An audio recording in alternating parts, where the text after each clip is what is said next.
The Boston Bruins are still trying to figure out how to get out of the Mitchell Miller contract, and I'm answering a bunch of listener questions here on today's episode of Locked On Boston Bruins. You're Locked On Bruins, your daily podcast on the Boston Bruins, part of the Locked On Podcast Network, your team every day.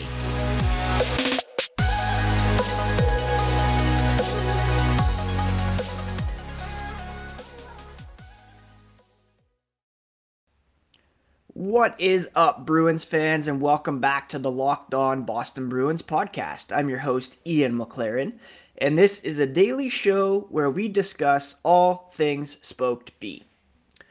Today is Wednesday, November 9th, and I want to thank you so much for making Locked On Bruins part of your day every single day. The podcast is free and available on your favorite podcast app and on YouTube.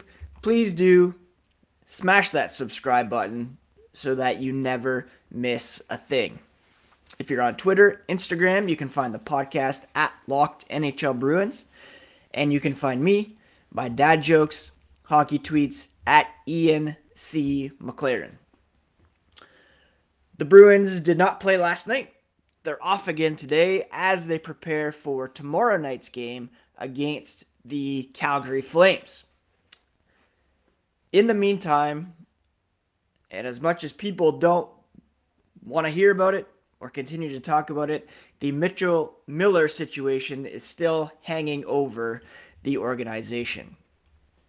Cam Neely came out on Sunday, said the Bruins were parting ways with the 20-year-old defenseman. But it's simply not that simple. And for the time being, he remains under contract, and the Bruins are paying him. He's technically assigned to the Providence Bruins. According to NHL sources, and based on some reporting from Greg Wyshynski of ESPN, there's a few ways the Bruins can address the situation. They could decide to pay Miller to stay home for the season, and then buy him out at the end of the year for 1/3 of his NHL salary. So according to Cat Friendly, right now his NHL base salary is $750,000 with $95,000 in signing bonus money and a maximum of $105,000 in performance bonuses for 2022-23. So that's one option. They could just keep paying him and then buy him out at the end of the season. And that would carry over for a couple more seasons yet. The Bruins could work with Miller, his agent, and the NHLPA on a settlement that would allow him to become a free agent. So that would be the mutual termination route. Further to that, the Bruins or the NHL could seek to terminate the contract because of Miller's history. The collective bargaining agreement gives Gary Bettman, for example, powers to expel a player from the NHL. But the NHLPA would certainly file a grievance in this case. So those are the options. Best case for the Bruins is that they can reach a mutual termination with Mitchell Miller. They could keep him under contract and then buy him out, effectively keeping him within the organization for balance of time until the next buyout window, or they just force it through and go through a prolonged process of grievance coming to a resolution that way. Now, yesterday, the Hockey Diversity Alliance released a very powerful and lengthy statement calling out the Bruins for their handling of the situation, saying the organization lacked human decency by not reaching out to the family of Isaiah Meyer-Crothers. If the Bruins had talked to the Meyer-Crothers family, their executives would have quickly recognized the contradictions and lies in the accounts from Miller and his representatives, according to the HDA. They also said that Isaiah reached out to them for support in light of the Bruins signing Mitchell Miller. Now on Tuesday, Steve Conroy of the Boston Herald reported Cam Neely did in fact reach out to the Meyer Crothers family, spoke to Isaiah's mother for about 45 minutes, and offered to help them find counseling to aid in this process, which I thought was very cool. A little too late. The whole process, re-traumatizes victims when their bully, in this case, the kid who was racist, ableist, is back in the news. And the Bruins, of course, should have reached out beforehand. Don Sweeney said he didn't feel it was necessary to hear both sides of the story, which was a huge mistake. And the HDA was there to help Isaiah through this, which was pretty cool. Of course, it was co-founded by Akeem Alou, other NHL players in 2020, to create sustainable change on all levels of hockey. The board includes Nazem Kadri, Wayne Simmons, Matt Dumba, among others. Eustace King, Miller's agent, said he had spoken to the HDA. The HDA saying Miller's agent, King, did not contact them to seek approval for the signing, which they would not have, and in fact did not grant. So a lot of conflicting stories there, but that's the latest on the Mitchell Miller situation. We'll see here today if there's any news in terms of the steps the Bruins are going to take to actually part ways with Miller, and if there's any fallout internally from this ongoing situation. And again, I know getting comments on YouTube, on Twitter, stick to hockey, this is over, we don't want to hear about it anymore, but it's not over. The Bruins, the colossal mistake here, and it's going to take some time to repair the situation and to actually get out of the contract that they signed with Mitchell Miller. Now, coming up here, I'm going to answer some of your mailbag questions on this off day as the Bruins get ready for tomorrow night's game against the Calgary Flames. This episode is brought to you by Athletic Greens. What is this stuff? Well, with one delicious scoop of Athletic Greens, you're absorbing 75 high-quality vitamins, minerals, whole food-sourced superfoods, probiotics, and adaptogens to help you start your day right. It's a special blend of ingredients that supports your gut health, nervous system, immune system, energy, recovery, focus, and aging. Basically, your general health. Athletic Greens was created when the founder experienced a ton of gut health issues, and he ended up on a complicated supplement routine to recover that cost about $100 a day. He created Athletic Greens after experiencing how difficult it is to create an optimal nutrition routine on your own. Right now, it's time to reclaim your health and arm your immune system with convenient daily nutrition. Just one scoop in a cup of water every day, that's it. No need for a million different pills and supplements to look out for your health. To make it easy, Athletic Greens is giving you a free 1-year supply of immune-supporting vitamin D and 5 free travel packs with your first purchase. All you have to do is visit athleticgreens.com/NHL Network.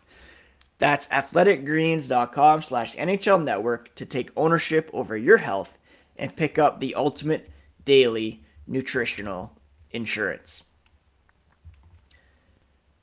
Thank you so much again for making Locked On Boston Bruins part of your day every single day.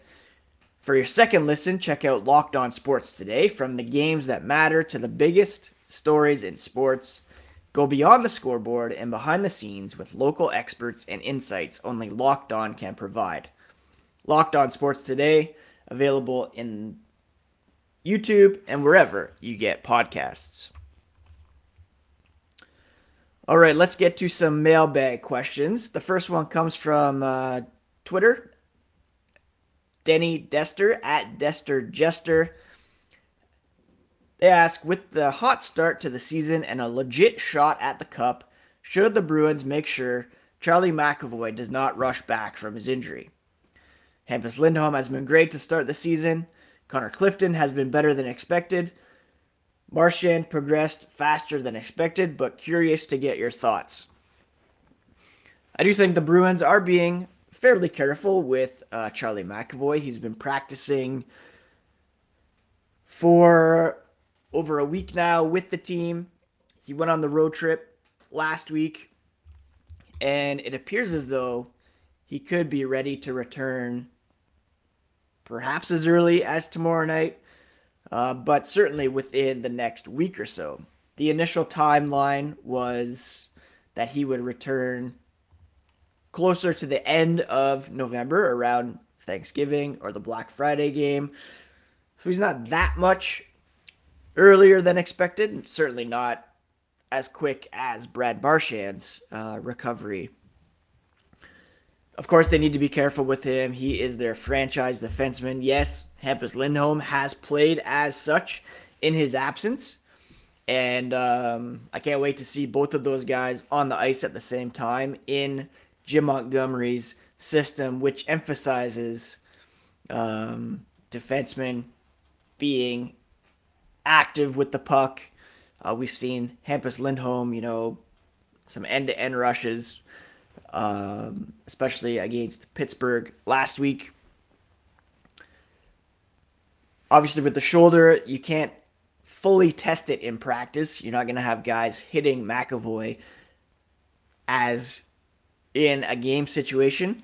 But I do think, if he's ready to play, get him out there for sure. And I'm excited to get him back.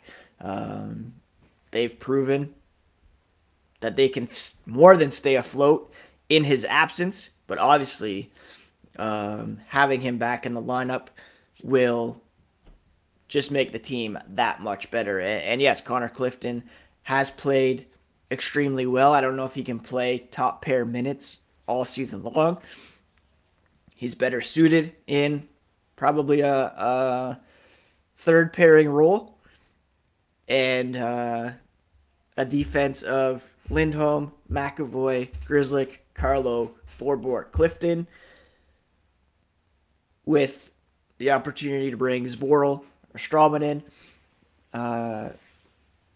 to give some of these guys a rest, or in the event of injury, is a nice defensive core for Jim Montgomery to work with, to be sure. Next, I got a bunch of questions from Nick Defoe on Instagram. First one, does the Mitchell-Miller situation mess things up for the locker room, even after they agreed to not follow up on the signing? It's a great question, and I think, honestly, it could have the opposite effect. It could help to bring the locker room together even more. The guys were really united, it seems, in voicing their displeasure with the signing. It went against the culture that they are trying to continue to grow in the room, that was built up by Zdeno Chara, carried on by Patrice Bergeron, and Brad Marchand and Nick Foligno were very vocal as well. I think, there was the tweet from Ty Anderson the other day about the Bruins playing Karma Police in the weight room. I think, if anything, it has galvanized them. It has reminded them of what's important. I think they take pride in the fact that their voices were heard. Maybe not prior to the fact. They were approached before the decision was made, voiced their displeasure. Management went ahead and did it anyways. And they said they appreciated that their voices were heard, that the decision was reversed, and that they wanted to do that for the fans. Someone was coming at me yesterday on Twitter saying, the Bruins only spoke out because they were asked about it. It's all PR spin. Well, they didn't really have time to release statements on their own. They were in Toronto. Patrice Bergeron sat down for a pre-planned interview with Elliot Friedman that was released on 32 Thoughts podcast feed this morning. That interview did not have the clip of the Mitchell Miller signing. That interview had been planned beforehand. Friedman, I guess, slipped it in after the fact and it was released on the Sportsnet feed. They were in Toronto, cameras, microphones in their faces, played the game, came home, the decision was reversed. They said what they said, and again, it served to remind them of what was important, to stick to what they have built in that room. And so I don't think at all it will, divide the room at all. I think it will only serve to bring them closer together, unite them on the culture, and ultimately their goal of winning the Stanley Cup. Going to answer some more of your questions here in a moment, but again, a quick reminder to subscribe to Locked On Boston Bruins on your favorite podcast app, on YouTube, and to check out the Locked On Sports Today podcast, which is also available on YouTube and wherever you get podcasts.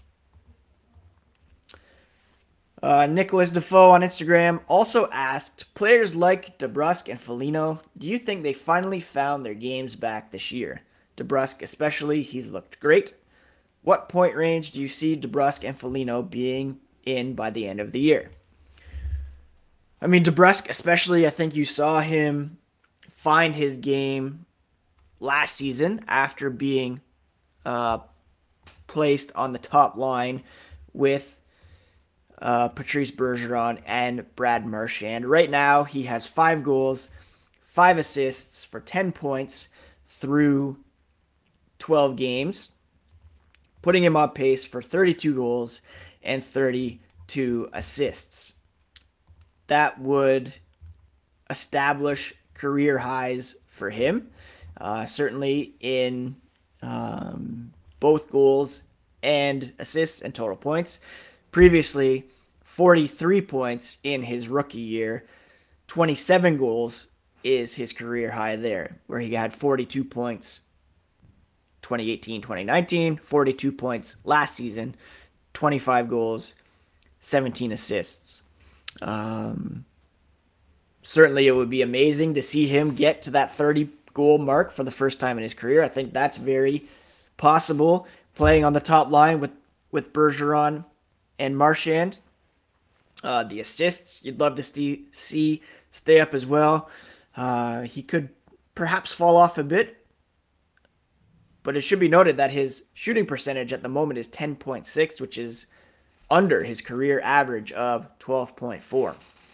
So I think 30 goals, 50 points is a realistic benchmark for Jake DeBrusk, but there's a real possibility that he could perhaps hit 35 goals, 25 assists for 60 points. I think that's not out of the question, especially playing top line minutes. When it comes to Nick Foligno, I posted a link to a great column from Emily Kaplan of ESPN yesterday talking about Nick Foligno. Jim Montgomery said, last season he was recuperating from massive surgery, didn't get time to train, and when you've lived comfortably somewhere for a decade, you have 3 young kids, you move, your wife doesn't know anyone, you don't know where to go, your house is a mess. It's just a new situation, and it takes time to get used to that. I talked about that many times last season when it came to Linus Ullmark. Montgomery said Nick Foligno told him before the season he hates to make excuses, but all of those things are not a problem anymore, and he's that much better for it. It's the human element of the game, and he's in a much better place physically and mentally this season than he was last year. Now, Foligno is on pace for 19 goals and 25 assists if he plays a full 82 games. That seems like a lot coming from a guy who's playing in the bottom six. If they were to get that kind of production from him, if he stays healthy, I mean, that would be unbelievable. Do I think he'll challenge for 20 goals, 25 assists?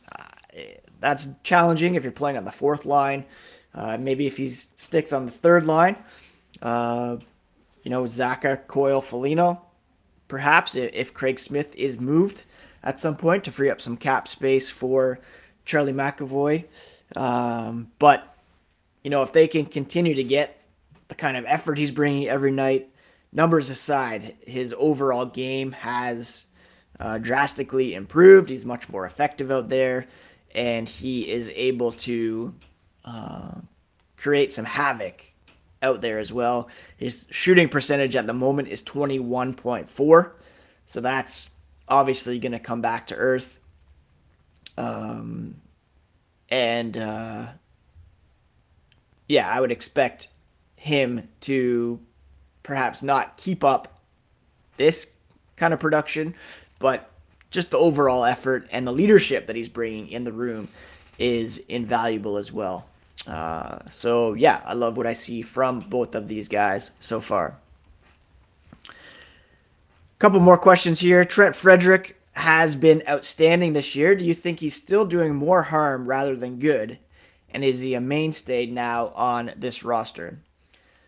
Yeah, Trent Frederick has played very well as of late. One of my big questions about him is exactly what Nicholas is saying here. Does he bring more positives to the table than negatives? Right now, he's on pace for 19 goals, 32 points, 107 shots on goal. His previous career highs are 8 goals, 10 assists set last season. The penalty minutes need to stay down. And the other night was a perfect example of what I'd love to see from Trent Frederick. He had the goal, 4 shots, stayed out of the penalty box, and that's what he needs to bring every night. If he's out there just taking penalties, putting his team on the penalty kill, which has been amazing, but still, you can't put your teams in bad situations. He needs to be a positive contributor. He had the fight in the game against the New York Rangers, but in 5 of his previous 6 games, he had been able to stay out of the box. Couple shots per game. If he can bring that energy, stay out of trouble, then he looks pretty great out there. Well, maybe not great, but effective, and he has been a mainstay on the roster for quite some time. Bruce Cassidy was a fan. Jim Montgomery appears to be a fan. And how the bottom 6 is going to shape out will be a big factor in the success of the Boston Bruins this season. Final question, Boston versus Vegas in the Cup Final. How many games do you have it going? And could we beat Bruce Cassidy behind the bench? That would be quite a story if indeed the Bruins and Golden Knights do meet in the Stanley Cup Final. Top 2 teams in the NHL at the moment after Vegas beat the Toronto Maple Leafs in overtime last night. Rarely do the top 2 teams in the NHL through the regular season meet in the Stanley Cup Final. So much can happen between now and then. Again, Vegas, 12-2, 24 points, an .857 point percentage. Boston in second place with an 11-2 record, 22 points, .846 point percentage. Boston holds the advantage in goal differential, plus 23. And these two teams are scheduled to face off in Boston on December 5th. And that's going to be must-see TV. They play in Vegas less than a week later on December 11th. So that's going to be a big stretch for those two teams, and that's going to be must-watch games for us Bruins fans, and a big measuring stick to see how the Bruins compete against their old coach, whether they have any insights to how Vegas is going to play based on what they know of him.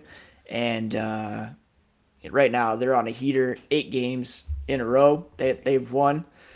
New Jersey, second hottest team, 7 games in a row they've won, and they are now second in the conference behind the Bruins, 2 points back, and playing extremely well there. The New Jersey Devils is definitely a team to watch when it comes to bumping a team out of a playoff spot from last season.